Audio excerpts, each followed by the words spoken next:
That night started normal, too normal. My parents were both pulling double shifts, so I had the house to myself, just like any other Friday. I was sprawled on the couch, scrolling through my phone, when I decided to order a pizza. The app showed the driver's name, Mark, and a blurry photo of some guy with a beard. When he showed up, though, something fell off right away. His clothes were wrinkled, like he'd been wearing them for days, and his smile didn't reach his eyes. He just stood there, holding the box too tightly, staring past me into the house. I mumbled a thanks and shut the door fast, but I could feel him still standing there for way too long. I locked the deadbolt and checked the peephole. He was finally walking away, but he kept glancing back at the house that I tried to shake it off. Maybe the guy was just tired, right? But then my phone buzzed around 9 p.m., a text from an unknown number, "You're more vulnerable than you think." My stomach dropped. I didn't recognize the number, but the timing was too weird. Then another came through. "I can see you." That's when I realized I'd gotten a notification earlier with the driver's contact info for the order. This was him. Before I could react, I heard it crunching footsteps in the backyard like someone was pacing near the fence. The porch light flickered, then died. In the sudden dark, the back door handle jerked like someone was testing it. I froze. The rattling got louder, like they weren't even trying to be quiet anymore. My hand was shaking so bad, I almost dropped my phone when I dialed 911. The dispatcher kept asking for details, but I could barely whisper.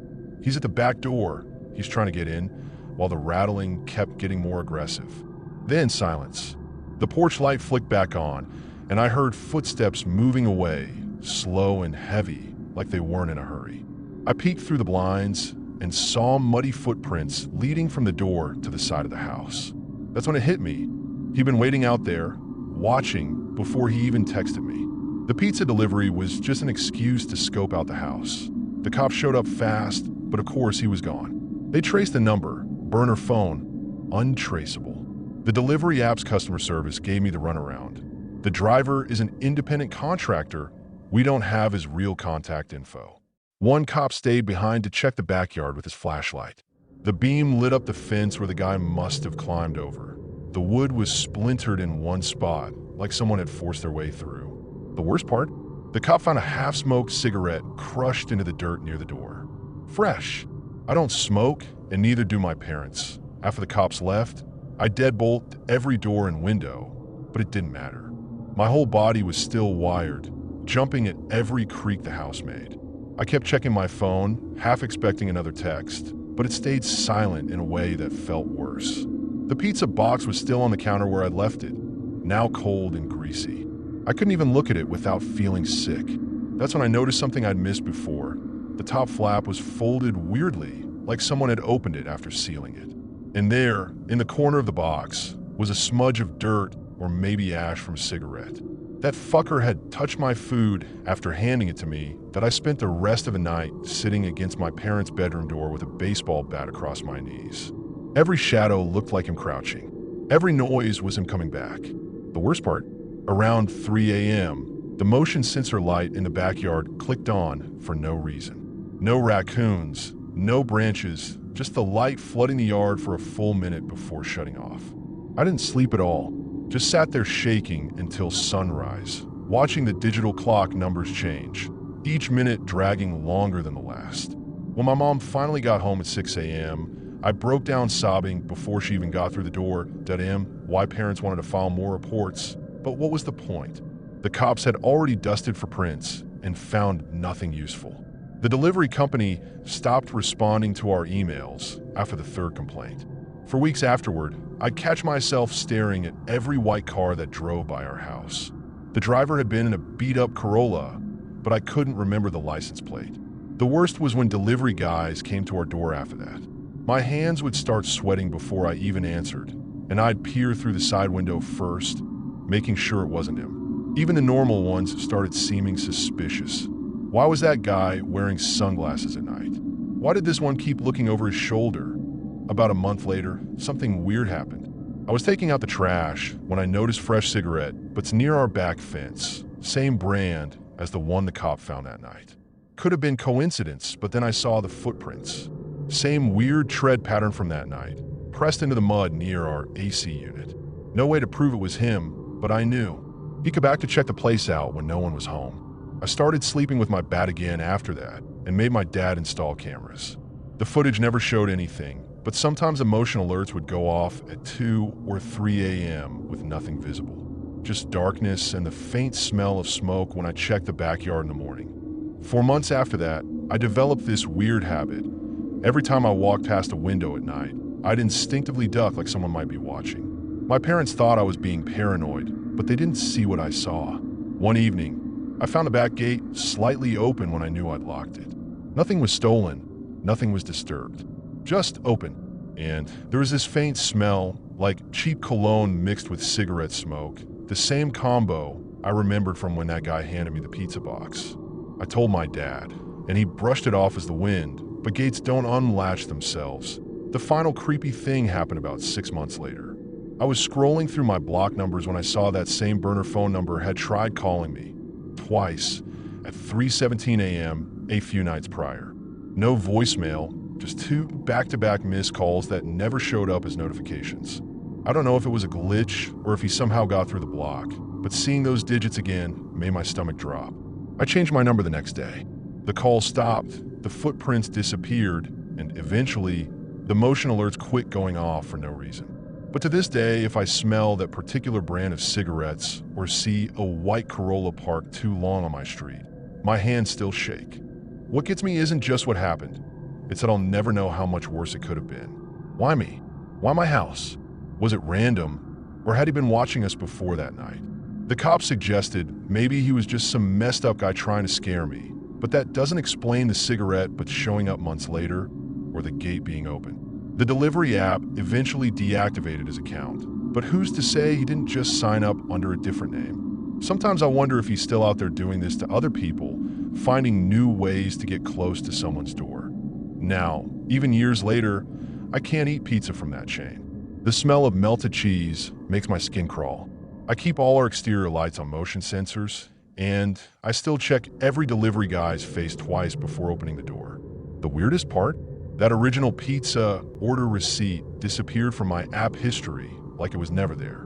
No record of the driver's name, no transaction, just a blank space where that night should have been. Maybe it was a glitch, or maybe he knew how to cover his tracks better than I thought. All I know is for one night, some stranger decided to let me know exactly how vulnerable I really was. And that's something you don't forget.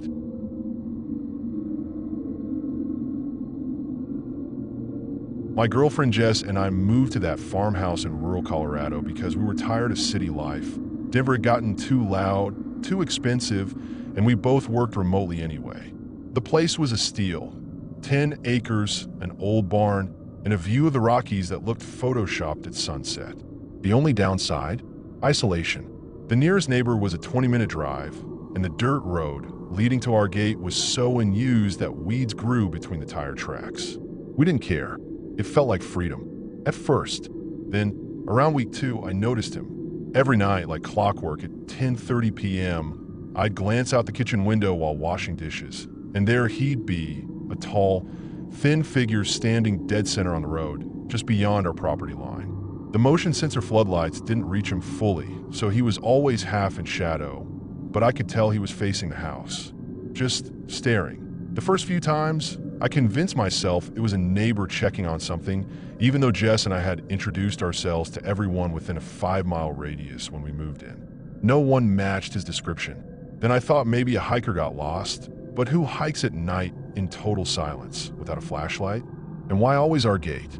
Jess thought I was paranoid until she saw him too.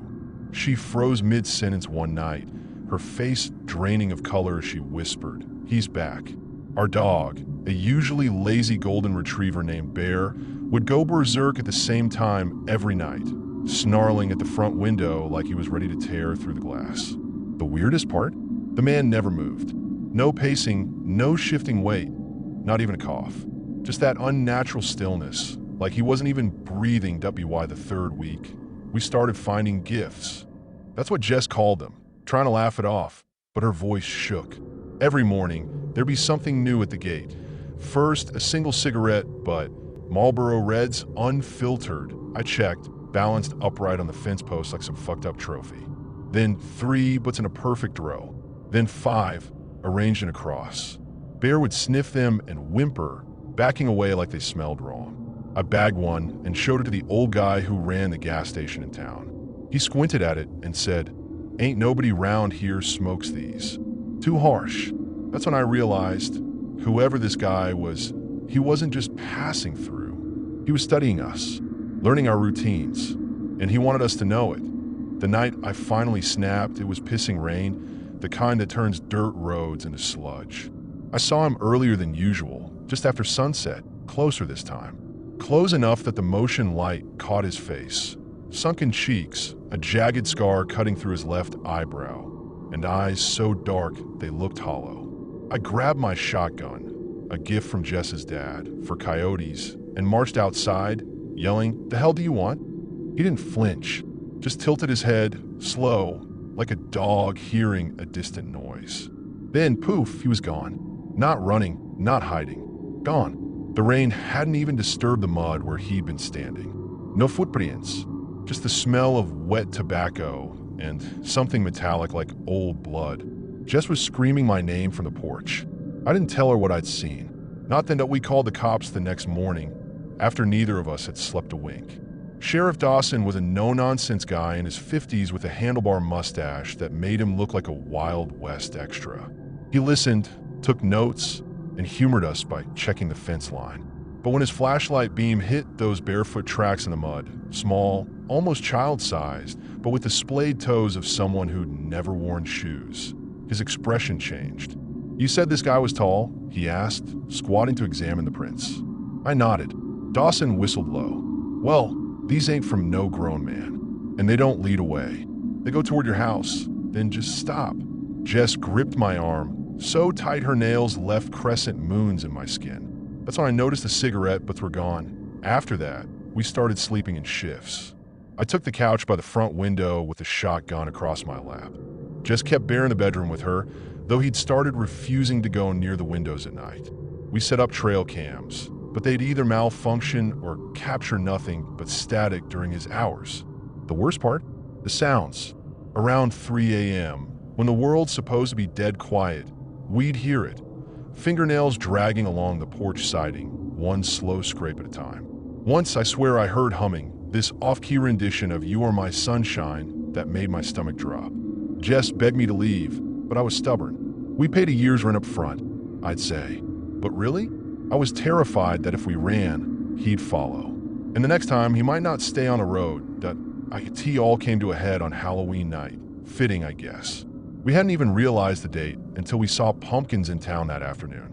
Jess was jumpy all day, and by sundown, Bear was practically vibrating, his fur standing up along his spine like a scared cat.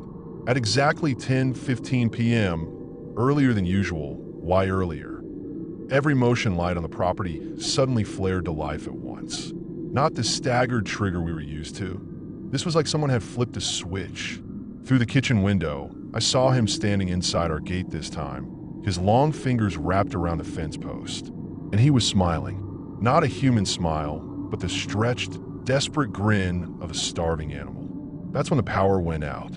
Jess screamed, and in the pitch black, I heard it, the creak of the porch step. We ran like hell. No discussion, no packing, just grabbed Bear our car keys and bolted out the back door through the muddy field where the man, or whatever he was, couldn't see us. The car wouldn't start at first, and I nearly ripped the ignition apart with how hard I was twisting the key. When the engine finally roared to life, I didn't even check my mirrors as I peeled onto the main road. Jess was sobbing in the passenger seat, her whole body shaking. We drove straight to the 24-hour diner in town and called the landlord from there, babbling about breaking the lease. He didn't ask questions, just sighed like he'd been expecting this call. Later, I'd learned 3 other renters had left that property in under 6 months. None of them ever said, why did we crash in a motel for 2 weeks before finding an apartment back in Denver? 3rd floor, with security cameras and neighbors on all sides. Jess stopped sleeping unless all the lights were on, and I developed this twitch where I'd jerk my head toward any sudden movement, like a damn stray cat. Bear wasn't the same either. He'd sometimes freeze mid-step, ears pricked toward empty corners, letting out this low, uncertain whine that made my skin crawl. The worst part? The smell. For months, I kept catching whiffs of unfiltered Marlboros in weird places. Our new bathroom, the backseat of the car, once even in the grocery store cereal aisle. Jess swore she never smelled it, but I'd know that stench anywhere. It clung to him like rot that we never went back for our stuff. The landlord offered to mail it, but we told him to donate everything. Even our wedding photos still in their boxes. Sometimes I wonder if he's still out there, standing on that dirt road, waiting for new tenants to unsettle. Or worse, if he followed us. Last winter, I woke up to Bear growling at 3 a.m., his teeth bared at our apartment door. When I checked the peephole, there were wet bare footprints leading down the hallway, but no one there. Jess says it was just melted snow. She might be right, but I still sleep with the shotgun under my bed, and I'll never live anywhere quiet again. Some questions don't have answers. Some things just are. And whatever that was, I hope to God I never see it again.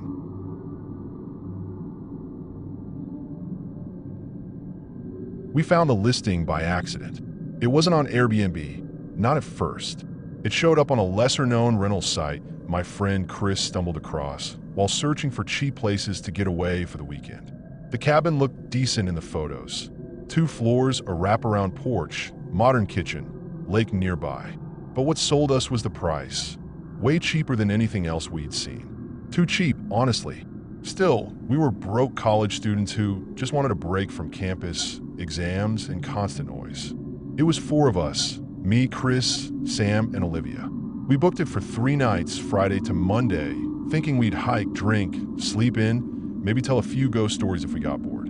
But nothing could have prepared us for what really happened. The drive was already sketchy. About an hour outside of Knoxville, our GPS signal dropped completely. The final stretch of road was just dirt and gravel, flanked by thick pine trees and no signage. We joked about it at first, how it looked like the kind of place people disappear in, but those laughs got quieter the deeper we went. By the time we reached the property, the sun was low, casting long shadows across the uneven driveway. The cabin looked older than the pictures. Dust-covered windows, paint peeling from the shutters, and a faint smell of something off, like wet earth mixed with something rotten. Still, we were there.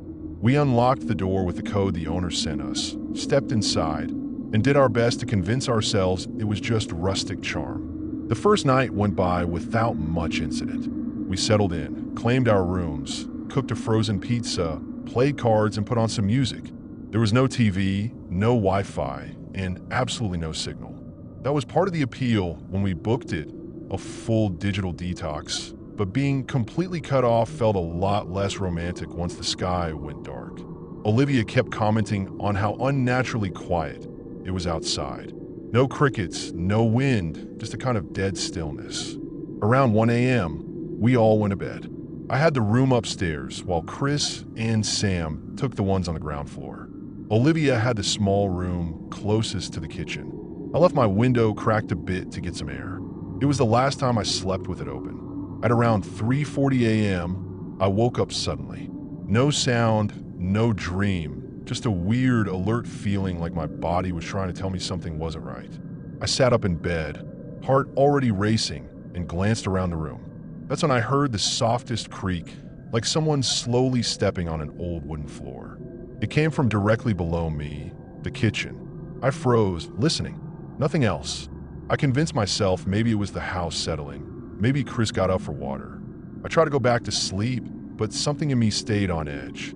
Eventually, I drifted off again, but it was a restless kind of sleep, like my brain refused to let its guard down. The next morning, we were all in the kitchen making coffee and joking about who snored the loudest.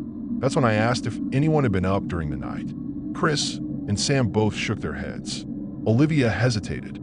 "I thought I heard someone walking around too," she said, glancing at the floor like she was embarrassed to admit it. "I almost called out, but I figured it was one of you." Chris looked at us both, confused. I was out cold. Didn't move all night. We brushed it off. Maybe the house really was just old. After breakfast, we stepped out to the porch, and that's when Sam noticed it.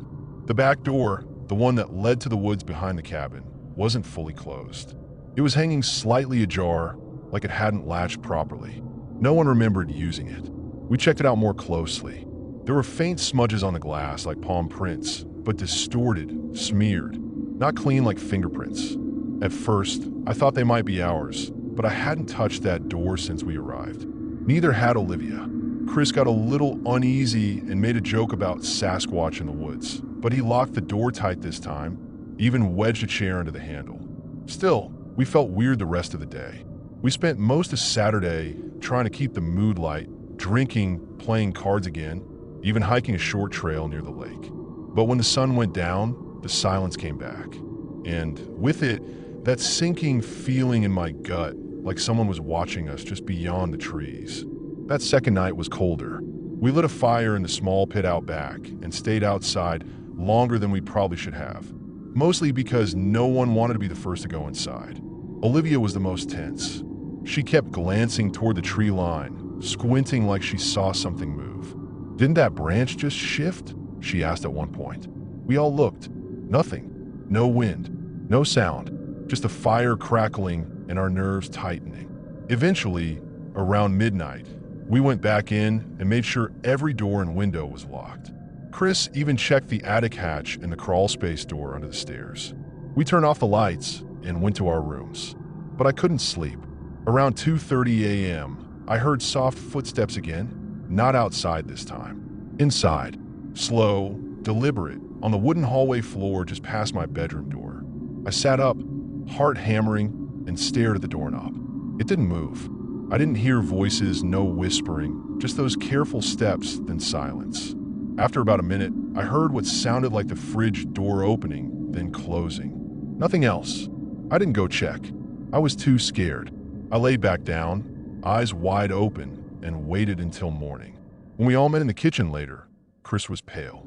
"Did one of you leave the back door open again?" he asked, holding up the chair that had been wedged under the handle. It was on the floor. We were all on edge by Sunday morning. The quiet tension between us was impossible to ignore. We decided to explore the woods behind the cabin to clear our heads and maybe find some answers. Walking along the narrow dirt paths, we stumbled across fresh footprints, barefoot, large, and oddly spaced, circling the cabin's perimeter. The print stopped at every window and door, as if someone had been peeking inside, searching for something or someone. It was clear we weren't alone. The footprints led deeper into the dense forest, zigzagging in a way that seemed deliberate, almost like whoever left them was trying to confuse any followers. We didn't dare go further. Returning to the cabin, we found the security camera above the porch had been rotated completely upward, pointing to the sky. It was subtle, but impossible to miss. None of us had touched it. We checked the device, but found a memory card missing. That's when the reality hit us. Someone had been inside. Our safe little getaway was compromised. We talked about calling the police, but without cell service and being so far from town, we felt trapped. The owner's contact number was unreachable, and the website listing vanished without a trace shortly after. We were alone, vulnerable, and completely unsure of what, or who, had been watching us all weekend. On Monday morning, we packed our things in silence. The weight of everything that happened pressed down on us. Nobody wanted to say it out loud, but we all knew we weren't safe there anymore. As we locked the door behind us, I glanced back at the cabin one last time.